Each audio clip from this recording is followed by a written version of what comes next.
Hello mga mamshi! Welcome to my channel! So ayan mga mamshi, nandito na naman tayo at magbabahagi na naman ako ng tips para sa mga new mom. Tips para sa mga new mom like me. Ito nga pala ang 6 to 1-year-old up must have. Na kailangan talaga at i-explain ko rin kung bakit. So mga mamshi, keep watching!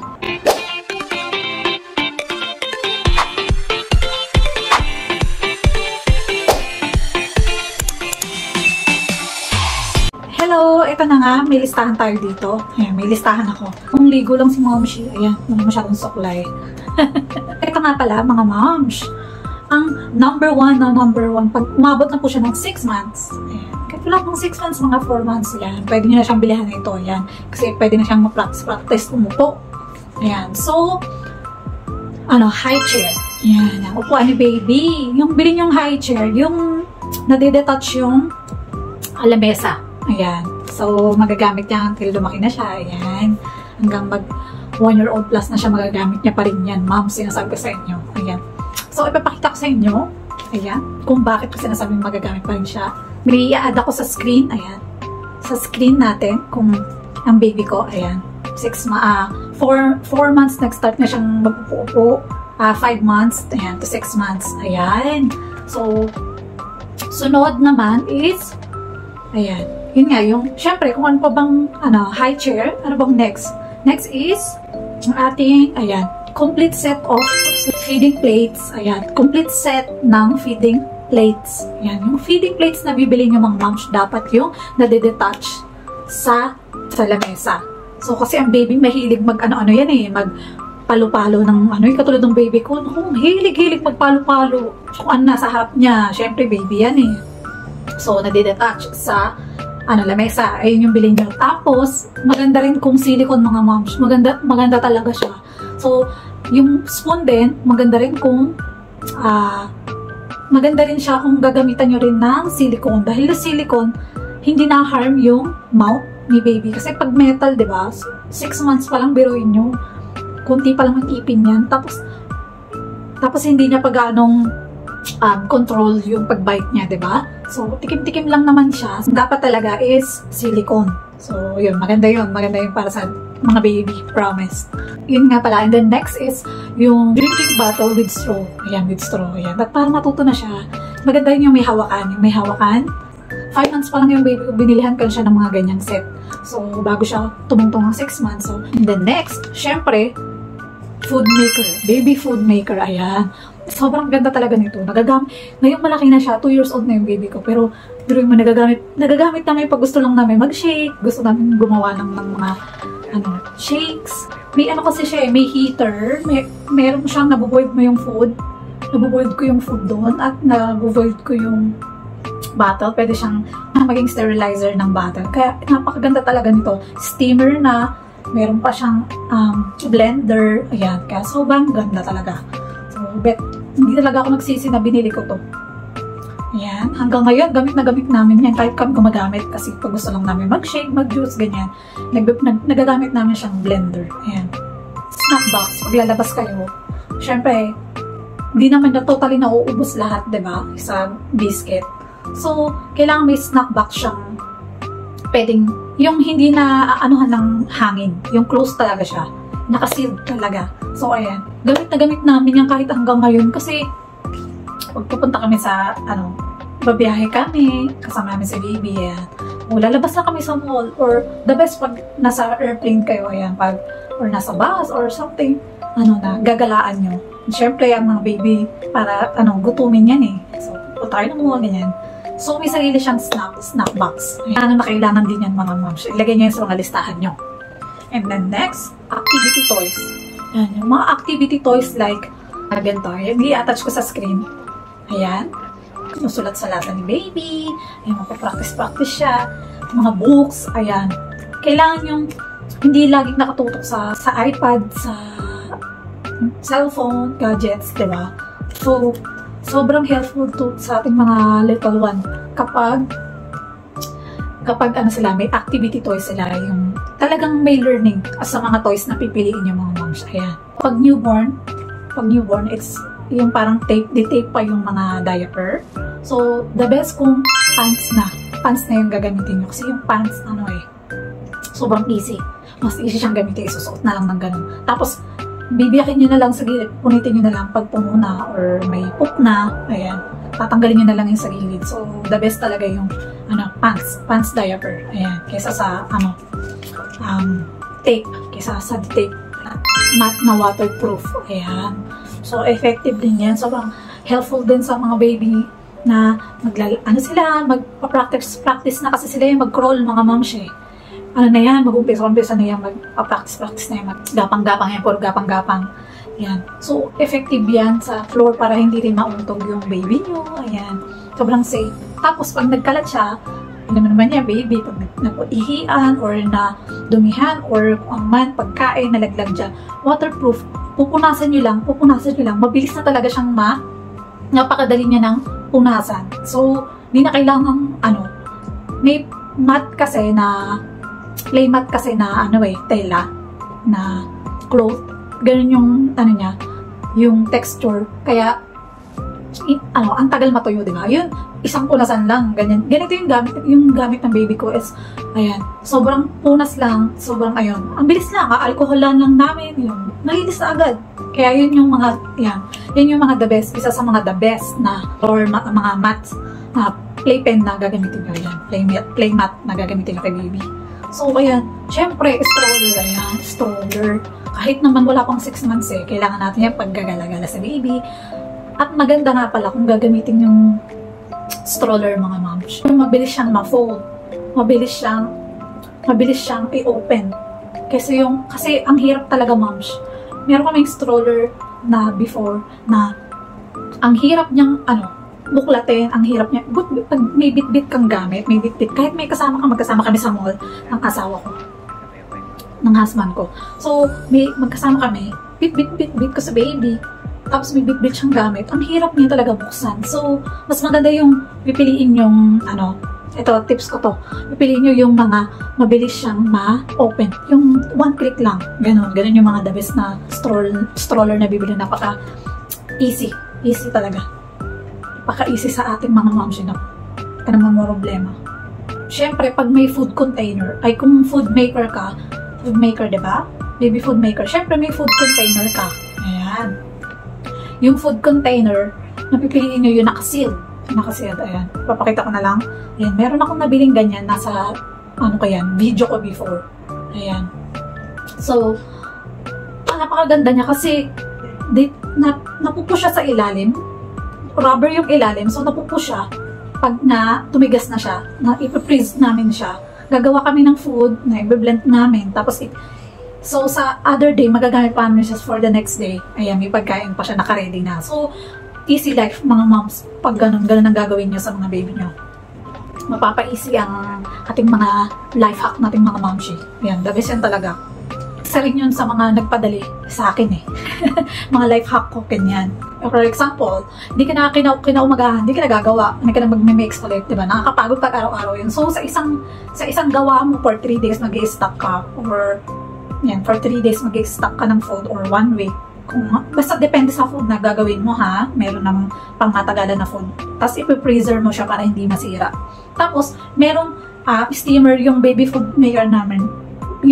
May steamer yung baby food maker namin. Kaya, madali na lang siya. Pag lumambot na siya, mainit na ulit. So, yun, papakain ka na kay baby. Ganun na lang siya kadali, mga moms. So, hindi ka na paulit-ulit gagawa ng everyday gagawa ng food. Ayun ang isa sa mga life hack. And then, yung sock non-slip. Kasi yan si baby, dapat laging may socks yan Kasi, lalo na pag yung floor nyo, semento. Kasi, semento yung mga tiles, kanyan. Pasukin ng lamigin. Kung di kayo naniniwala sa mga ganun, kanya-kanya paniniwala, pero sa akin talaga, para hindi maging sakitin, maging, sipunin, ganun. Kasi, alam mo naman, si mga ganun yung mga turo sa akin. Hindi sakitin si baby. Hindi malamigan yung kanyang paa. So, socks, yung bibilin yung socks, yung non-slip, yung meron siyang hindi madulas. Yun, ganyan. Lalo pag magaganyan yun. Pero pag nag 1 year plus na yan, or pagdating na ng 9 months, pwede na kahit hindi mo na isocks yan Naglalakad na siya, okay na yan, pwede na. Pero pag mga ganong baby pa, yun, para hindi ganong sipunin, ganyan. Ang baby ko naman ngayon ay naka-sleeper na. Wala na siyang socks, pero kasi tinatanggal niya na eh. Marunong na siya magtanggal. So, ngayong edad niya hanggang ngayon, naka-shoes po yung baby ko na pangbahay. Shoes na rubber. Kasi talon siya ng talon. Talon siya ng talon. So, baka iniisip ko, yung binili naming slipper, yung non-slip, syempre yung hindi siya madudulas. Tsaka medyo makapal. So, pero lightweight. Goma lang siya, rubber siya. So, ayun, naka-help naman. Tsaka natuto siya pag sinabi, wear your slipper, alam niya na. Can you wear your slipper? Alam niya na. So, natuto siya talaga. So, naka-help din sa amin na, hindi masyadong maingay yung floor pag tumatakbo siya. Kasi, rubber yun eh. Parang may silencer. Takbo-takbo siya, medyo mahina yung kalabog. Ayan. Silicone bibs. Maganda yung silicone kasi waterproof. May mga bibs na tela, di ba? Kunting dumi lang and then pag natapunan, wala, basa na rin yung damit niya. Pag silicone bibs, mga moms, napaka-advantage yan kasi huhugasan mo lang, ayan, nagagamit po pa ulit in the next na pag nadumihan, di ba? Pwede hugasan lang, punasan, di ba? Lalo na pag nasa labas kayo, nasa out of the country kayo, out of town, yan. Kasi madalas kami maggala eh. Lalabas kami, mall, ganyan. Sobrang napaka-easy niya. Hindi ka na palit ng palit, di ba? Ang dami mong dala-dala sa, luggage mo, sa bag mo. Yun, isang mo lang, hugasan, punasan mo lang mga wipes ko, pwede mo pa ulit ipagamit kay baby. Ganun lang siya, napakadali lang mga. Kaya sobrang, isa rin yan sa mga life hacks, kaysa mga bibs na sa kain to sa pagpakain na. Pero pag 6 months pa ba, bibs na, syempre, yung bibs na tela, na, ayan, syempre pag dumidend sa baby, di ba? Pag sa higaan. Pero pag kumakain na, the best talaga yung silicone. Ayan, sinasabi ko sa inyo, the best yan. Eto pa pala mga moms. Isa rin to sa mga nakatulong sa baby ko na matuto siyang maglakad. Talagang helpful to kasi sa dati namin tinitirahan. Dalawa yung room doon, pero yung sala namin, yung space namin sa sala, 2 bedrooms yun, pero yung space namin sa sala, maliit lang siya. So, ang dami namin gamit sa bahay. So, lahat yung papakilaman ni baby, di ba? So, itong fence, ayan, sasabi sa itong baby fence, ayan, sobrang laking tulong. Alam nyo, dyan siya natuto rin maglakad. Dyan siya natutong patayo-tayo siya, palakad-lakad. Dyan siya natuto. Kaya, the best yan. At makakakilos kayo dahil dyan nakakakilos na ako. Nakakagawa ako ng mga gawaing bahay. Yan, pag may gusto kong maligo, makakaligo ko pag nandiyan si husband. Nandiyan si hubby. That time kasi is, pandemic. So, work from home lang si hubby. So, nandito yung computer niya. Tapos, nandito yung fence. Ayan, nakita niya si baby. Ayan, nakita niya. Lalagyan lang namin ng laruan sa loob. Ayan, palakad-lakad na siya dun. Practice na siya maglakad ngayon. The best yun mga moms. Tapos, ito nga po pala, hindi po nag-walker yung baby ko. Kasi nag-push walker lang siya. Kasi sa balitaan ko sa ibang country, nakaban yun eh. Ayun, ano ba tawag doon? Walker. Yung walker, hindi siya, pinapayagan sa ibang bansa. Basta ganun yung nabasa ko. May bad effect daw yun sa bone ni baby. So, ang pinagamit namin sa kanya is push walker. So, yung toys na push walker, ayan. So, ayan, naka-help din yan sa kanya na maglakad-lakad. So, alam niyo ba, napakaaga matuto ng anak kong maglakad. 7 months natuto na siya magtayo-tayo. 8 months, nakakahakbang-hakbang na siya. Ayan, 9 months, 10 months, diretso na siya maglakad mga moms. Kaya, sobrang natutuwa talaga ako sa anak ko na sobrang advanced niya talaga sa mga kanya-kanya namang, welcome niya kanya namang diba? May mga late talaga na bata na, alam ko naman yung may mga late naman na mga baby na hindi na hihit yung mga milestone. Pero sa baby, sobrang aga niya talaga sa lahat. Kahit tubo ng ipin niya, diba? Yung iba, 1-year-old, 10 months na wala pang ipin, diba? Si baby, 3 months, mag-4 months, may ipin na siya. May 1 na siyang Kanya-kanya naman yan. Kanya-kanya naman yan. Depende naman sa baby. Depende naman yan, diba? Pero, sinishare ko lang kung ano talaga yung naka-help sa baby ko. Ayan. So, ayun. So, ayun yung push walker and yung pens. Ayan. Sobrang, yan. Ang tagal lang ginamit yan talaga. So, ngayong medyo 2 years old na siya. Siyempre, kailangan niya na ng mas malaking space, diba? So, dito sa condo na tinitirahan namin ngayon, malaki na yung space niya sala. So, kanya, ayan, nakakatakbo na siya dyan. Tinanggalan namin yung fence para sa kanya. Pero, laking tulong yun yung fence na yun. Ayan, head protector pala. Ayun, head protector.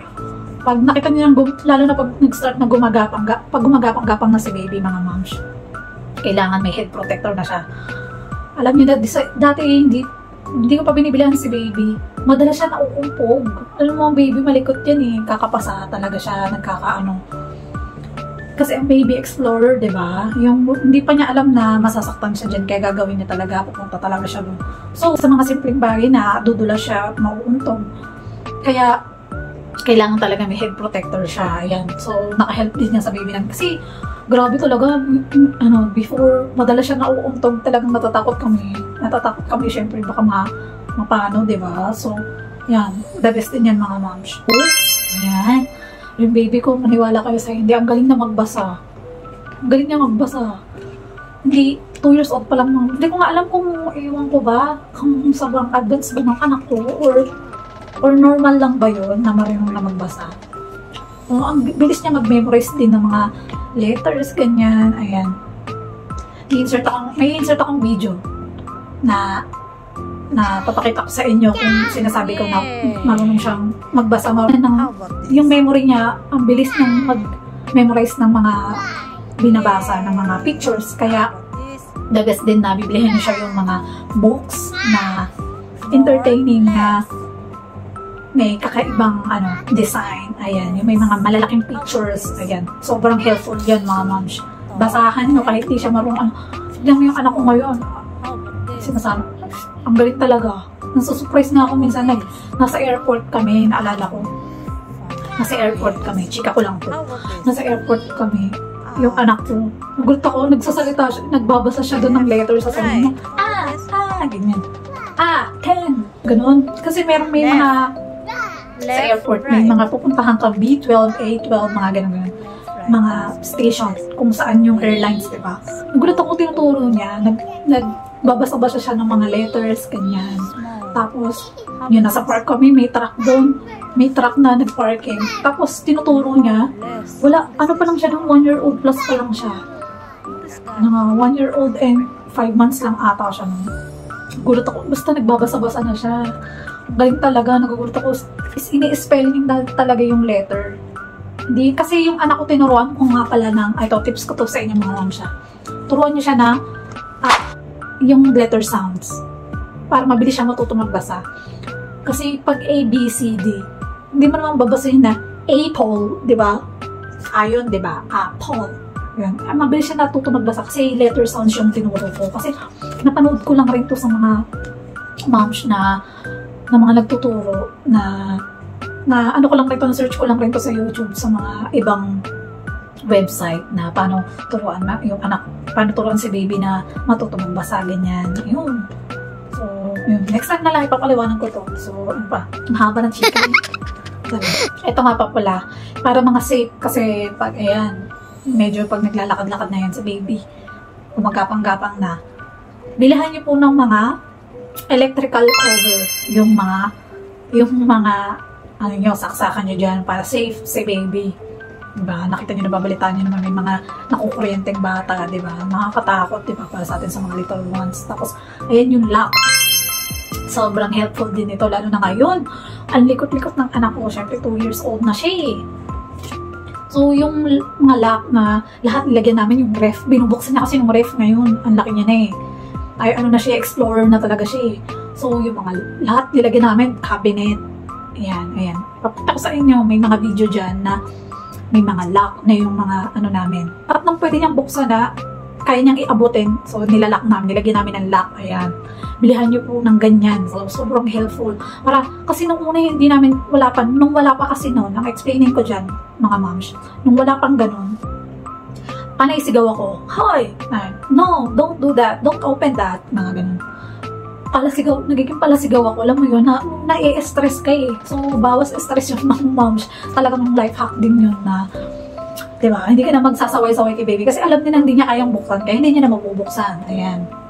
Halos lahat, yung ultimong lagayan namin ng sapatos. Kasi hindi open din yun. Nilagyan namin ng lock talaga. As in lahat ng kaya niyang buksan na cabinet dito sa bahay.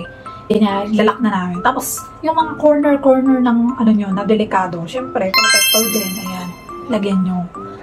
Then, ito, nakaka-help talaga. Maganda napaka-helpful talaga nito mga moms. Makinig kayo maigi. Yung anak ko, sobrang ang bilis niya natuto na memorize mga kung ano-ano, mga nakikita niya. Diba, yung mga ganyang edad na ano na siya, ginagaya niya na. Madalas niya na kami ginagaya yung mga salita namin, ganyan. Maganda i-expose nyo sa paligid niya yung mga chart. Ayan. Number 1, bumili rin pala kayo niyan, grabe. Thankful talaga na nag-search ako about sa mga ganyan-ganyan na matuto si baby. Kailangan may mga design yung mga ano nyo. Yung mga, sa higaan niya, tabi ng higaan niya, pinaglalagyan namin ng mga poster ng mga alphabet or mga solar system, ganyan-ganyan, mga ano pa ba, days of the week, basta mga poster na pwede niyang matutunan. Ayan. So, grabe, every time na, sa araw-araw na nakikita niya, araw-araw, nagbabasa-basa ako, binabasa ko siya, tapos inuulit niya, ginagaya niya. Hanggang sa na-memorize niya na lang niya, hanggang umaga minsan pagising niya, siya mismo magsasalita babasahin niya ng sarili niya, na may memorize niya talaga mga moms. Kaya, maganda rin sa paligid natin, ay sa paligid na place ni baby, na lagi niyang, lagi kung saan siya, bago matulog or pagising, nakikita niya yung mga ganyan, may mga chart dyan, mga poster na learning talaga. Talagang, ay, naka-help talaga. Ang galing ng anak ko. Nagugulat na nga lang talaga ako. Kabisado niya na lahat eh. Syempre, hindi ko naman, diba, sa totoo lang, hindi mo naman 24/7 matututukan yung anak mo, diba? Syempre, may mga gawaing bahay din ako.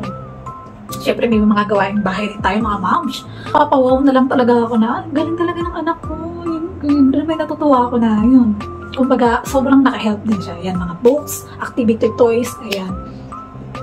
Lalo na kasi hindi namin masyadong na-expose sa other child. Yung anak ko hindi nakakapaglaro ng may mga kasama kasi kaya yun na lang yung namin eh. Kung ano yung pwede namin maibigay na hindi naman siya ine-exploit pero yung mga activity toys na alam namin na matututo siya. Hindi yung bibilihan mo lang ng Barbie. For example, na lang, walang kwentang toy. For example, yung yung walang matututunan yung anak mo sa toys na yun. Huwag nyo nang bilihin yun mga moms. Kasi uso lang, ganyan. Huwag nyo nang bilihin. Sayang lang yung pera nyo dyan. Yan. Basta sa mga pambata na ganyang edad, yan, the best yan yung mga books na ayan. Papakita ko sa inyo. Yung tela na book, ayan. Kasi hindi niya mapupunit. Kahit kagat-kagatin niya mabasa. Hindi talaga siya, masisira. Ayan. So, yan. The best yan. Yung lagayan ng toys, medyo malaki na siya, ilagay ng toys niya.